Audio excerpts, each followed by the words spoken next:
Tracking, alerting, protecting. This is WKYT This Morning. A scary situation unfolds after a shooting at the University of Kentucky on campus. Also, 4 shootings across Lexington over the weekend have police searching for suspects. And a referendum could merge 2 central Kentucky towns. Well, of those stories and more, breaking news as it happens. It's coming up on WKYT This Morning. Hello there, good morning. Welcome, bright and early, dark and early, whatever you want to call it. Hope you had a good weekend. And welcome aboard. I'm Bill Bryant. And I'm Rebecca Smith. For the first track on the weather, let's first turn to meteorologist Micah Harris. That's pretty calm out there this morning after a pretty decent weekend. I mean, all in all, we stayed dry. We did have a couple of showers down toward the south and the southeast yesterday afternoon and off into the evening. But for the most part, like I said, we stayed dry and it looks pretty good. Frankfort, nice and calm. 61 degrees there in Richmond. We're at 66 in Frankfort. Some upper 50s, but really it's a mild feel outside. It feels great. Today's forecast, we sit there around 80 degrees, only a slight chance of rain, mainly for that southeastern quadrant. So we'll really knock down that forecast coming up in just a few minutes, but really going in toward the latter portion of the work week, that's where we're going to be holding on to pretty good looking weather until a big front comes barreling through. And once that happens, you see that cold spell come funneling in, and that's going to give us some much cooler air. I mean, really chilly temperatures that we haven't seen in a while. I'll show you that coming up. We're starting this morning with some breaking news in Lexington. Over a dozen fire engines are on the scene of an overnight house fire. It happened around 3 a.m., or at least started there on Vale Drive off Harrodsburg Road. Firefighters have not released a lot of official information at this point. They do say everyone in the home got out safely. There are 16 Lexington fire units on scene right now, and the fire is still burning at this moment. WKYT News has a crew at the scene. We'll pass along any information we get from crews at the scene just as soon as it's available to us. Some scary moments for folks near UK's campus last night. Investigators responded to shots fired, a call around 10 o'clock last night, bringing in canine units to search for suspects. UK officials sent out an alert shortly after the incident, advising students to seek shelter and avoid the area. Police say a total of 3 shots were fired near the Kerwin Blanding complex. No one was injured, and police issued an all-clear around midnight this morning. Witnesses described the suspects as a group of black males. They say they were dressed in all black clothing. Lexington police are investigating 4 shootings that all happened in less than 48 hours. The latest shooting happened Sunday morning when police say gunfire erupted at a college party on Georgetown Road, injuring a Bluegrass Community and Technical College student and damaging 4 cars. As WKYT's Jordan Valines found out, Lexington police are now handling the investigation and handing that over to the homicide unit. This past weekend alone, several people have had to be taken here to UK Hospital to be treated for gunshot wounds. And on Friday night, even one of the victims was listed in critical condition. The victim, who suffered critical injuries, was shot in the neck on Bainbridge Court around 8 Friday, when we're told an argument between 2 men led to shots being fired. A short time later, Lexington police responded to a liquor store on Charles Avenue, where they say a man had been shot in the back and a vehicle had been sprayed with bullets. A few hours after that, around 3 a.m. Saturday morning, police records show that 21-year-old Mandel Price was shot in the abdomen near Jazzy G's on Old Georgetown Street. The 4th shooting incident happened early Sunday morning. We're told hundreds of college students were partying at the Genesis Center on Georgetown Road when police say 2 gunmen opened fire, shooting about 15 times and hitting several nearby vehicles. I am livid. I'm a single parent, and then let my daughter use my car to come out here and have a good time, and then this is what happens to innocent people. Lexington police tell us that they've now handed these cases over to the robbery homicide unit. In Lexington, Jordan Valines, WKYT. Jordan, thank you. Investigators have not yet determined if those shootings are connected in any way. Well, a 2-day search for a missing kayaker in Floyd County has ended at about 1 o'clock Sunday. Rescue crews told us they recovered the body of Milford Boyd.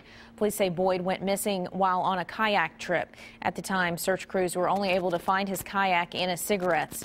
Canine units joined in the 2-day search. Rescue crews encourage people to be cautious when exploring outdoor areas. Making sure that you're aware of your surroundings and that you know what you are, comfortable doing. An official cause of death will be determined after the coroner performs an autopsy. Well, for several weeks, people across Corbin prayed for a newborn's health. They rallied around little Ozzy and his family, and now the congregation is building a playground bearing his name. Ozzy Fakowski was born with congenital heart disease. In June, he lost his fight against it. Last week, the family's pastor announced plans to memorialize Ozzy at their church. They're building a playground in his honor right behind the building. And anybody that sees this playground, anybody that plays on it, that's a part of it, they're going to remember what Ozzy represented. The Children's Heart Foundation says congenital heart disorders are the #1 birth defect in the United States. If you'd like to donate to Ozzy's Play Place, you'll find a link to the story on our website, WKYT.com. 2 central Kentucky towns could soon become one. A referendum on the ballot in Estill County proposes merging Irvin and Ravenna. And as Sam Smith tells us, the future of those 2 towns is in the hands of voters. Irvin and Ravenna share a border. They share Kentucky 52. They could also share much more because they could be one town, which leaders say will benefit everyone. I have pros and cons. It can be good one way, and then I really don't know, so it's pros and cons. Ravenna Mayor Estine Tipton says it'll be up to the residents of each town to decide what happens. So however how it goes, you know, that's what it'll be. This topic has come up before, but Mayor Tipton says this is the first time the issue made it on the ballot. She says this time around, the idea started in Irvin city leadership last year. In the following months, both Irvin and Ravenna leaders worked together to draw up the measure. If the measure is approved, Ravenna will get a new name and be called Irvin, which I'm told may be a reason the measure won't pass. The railroad is how Ravenna became a town, and they want their town to still be Ravenna. Now that's what everybody keeps telling me, so. Details of the potential merger still need to be figured out. It's something both sides are waiting to take care of. Because if the voters in both towns approve the merger, the governments in each town will continue to operate independently for about a year. In that time, they'll figure out what changes residents will experience while in the new Irvin. In Estill County, Sam Smith, WKYT. And the city leaders in both communities say they have a good working relationship right now that will continue, they say, no matter what happens on the November ballot. A Corbin woman has been indicted on charges that she intentionally exposed several people to hepatitis C at a hospital. Police arrested 29-year-old Tiffany Myers earlier this month after she forcefully removed an IV unit from her arm at Knox County Hospital, knowing that she suffers from hepatitis C. Police say she purposely slung infected blood from across the room, potentially exposing officers and medical personnel. One nurse reported having blood land in her eye. Well, ending hunger was the goal for dozens who showed up to the Hunger Walk in Lexington this weekend. Walkers took a 3-mile stroll through the historic East End of Lexington. Some of the money raised yesterday will help to support the global hunger fighting efforts of the Church World Service. 25% of the funds will go to God's Pantry Food Bank. I think we all have really good lives here in the United States, and most of us, and we don't really understand what's going on in the world, and this way it kind of brings that awareness to a lot more people. Last year, God's Pantry was able to provide 25,000 meals with donations received from last year's Hunger Walk. A large portion of the Ohio River turned bright yellow yesterday afternoon. The culprits behind the color say it was all for a good cause. Thousands of rubber ducks floated down the river for the 11th annual Kentucky Derby. Every dollar raised goes directly to a nonprofit group in Louisville that supports people with physical and developmental disabilities. We provide vocational education and socialization activities and programs and place them in jobs in the community to work and on site with the bulk mailing service. We're just trying to be there to be all that we can be for the folks who are overlooked and underserved. Organizers sold a total of 17,000 ducks for the Derby. And a good play on the name there, right? The Kentucky Derby. 4:39 on WKYT this morning. So good to have you with us on this Monday, off and rolling in this brand new week. Well, snacks are a healthy part of any diet. We'll show you some nutritious trios that your kids will ask for up next on Moms Every Day. Pretty mild start to the morning. Feels fantastic. Now, as we go toward the afternoon, it'll be a little bit warm, but it doesn't look like much rain's in the forecast the next several days. I'll show you that forecast coming up. Now, your hour-by-hour forecast with meteorologist Micah Harris and First Alert Defender. Outside on First Alert Defender live radar, a couple of showers over in Virginia, but not so much in our neck of the woods, so things look pretty good. We do have one, and that's going to be a straggler over toward Pike County, but other than that, we're doing all right this morning. Looking in Frankfort, things look pretty good out and about. Now we throw this into motion and you can see just a couple of showers over toward Pike County, maybe in the mountainous region, a few sprinkles, but for the most part, we're doing all right. And there in Frankfort, it's calm, it's dry. Things are looking pretty good out there this morning. No rain there on the roadways. And as we go throughout the morning hours, it's a very mild start. There's really no need for a jacket or a light coat as you walk out the doors. Next few days, you won't need it either. Now, heading in toward late week, that's a totally different story. But for today, right around 80 degrees, only a slight chance of rain. It's right about 20%. And most of that is going to be confined to the southeast. So if you're going to see a good chance of rain, it's really in the mountainous regions down toward Pike County and work your way down toward Harlan. So for the most part, we stay dry. So this big blast of cool air you've heard all weekend from our meteorologist, well, it's coming, and it doesn't look like that's changing anytime soon. There's Wednesday and Thursday, we're still in that warm pattern. Come Friday, that cool air starts to slowly but surely slide on in. And once that happens, boy, a big blast of chilly air comes flying on in. Now, the past, I would say, month or so, we've been there in the low to mid 60s. But this is going to be upper 50s, lower 60s for highs I'm talking about. Go in overnight and into the morning hours, we'll see that cold air drop. And once it comes on in, I mean, we're talking about a big blast of cold air. Look at this 7-day forecast. We have 80s, we have a couple of 70s here and there. And then as we go toward Thursday and off into Friday, that's when that front moves on in. Check this out. Yeah, you're talking about some chilly air. 61 on Saturday after that blast of cooler air comes flying on in from that front. That's for a high. Going overnight into Sunday, remember this is about 6 to 7 days away, but still it's going to be coming. We'll just see what the numbers actually show when we get closer. But 39 degrees overnight on Saturday night into Sunday morning. That's when that chilly air kind of moves on in. So yes, we're looking for some pretty good weather in the next few days, but all eyes still are focusing in on that late week off into the weekend storm system that comes flying on in. That's some chilly air this time of year, really cold. Ready or not. Yeah, ready or not, here it comes. Right.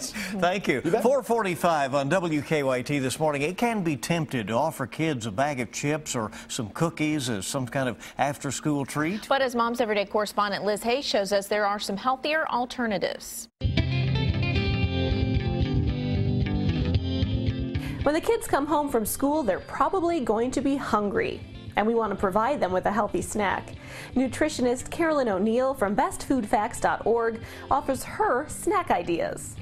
So here's an easy way to figure out what's a healthy snack. I say think of a terrific trio, and here's some examples. And the trio is something with protein. So we have a half of a sandwich with a little turkey and whole grain and some fruits or vegetables. So we have whole grain bread, just a half because it's a snack, some baby carrots, and some apples. Here's another tasty trio. Carrots, hummus for dipping, of course, and kids love hummus, and it's a really good source of protein and healthy fats. Also have it paired with whole grain tortilla wraps.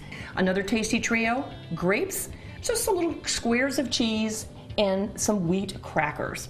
Last one, looks kind of like breakfast a little bit, but this is a deviled egg. Eggs, of course, a great source of really high quality protein with some tomatoes, 1-up tomatoes for a snack, and a little teeny bagel. So again, perfect snack is that tasty trio combining whole grains, some fruit or vegetable, and a lean protein.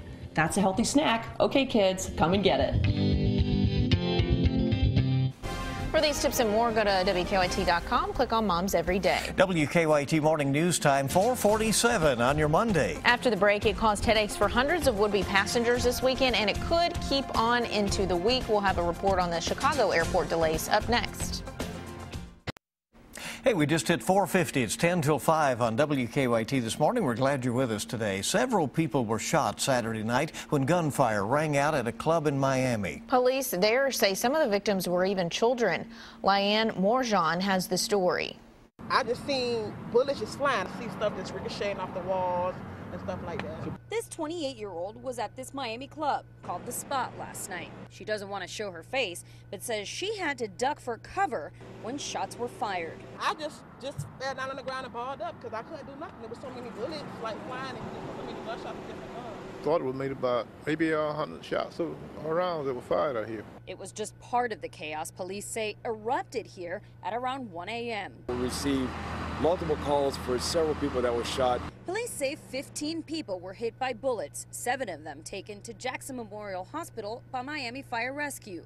The rest left the scene with friends or family. One of the most unusual aspects of this crime was the ages of the victims, with some as young as 11 years old. That was a concern of ours as well, the age that was involved.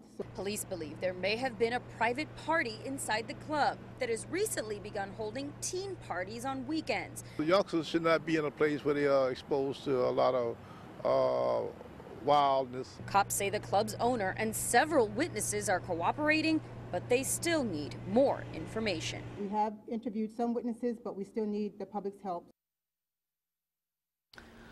Well, public safety officials there have not explained why so many of the 16 and younger crowd were inside a nightclub after the midnight Miami curfew.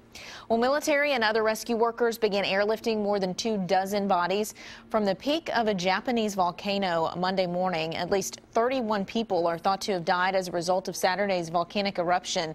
4 victims were flown down from the peak of the mountain on Sunday, and rescuers returned Monday morning to recover the remaining 27. A similar eruption occurred back in 1979. No one died in that. Saturday's eruption was the first fatal one in the modern era. Chinese authorities say riot police have pulled back from pro-democracy demonstrations around Hong Kong. Defiant demonstrators remained on the streets one day after clashes erupted across the city.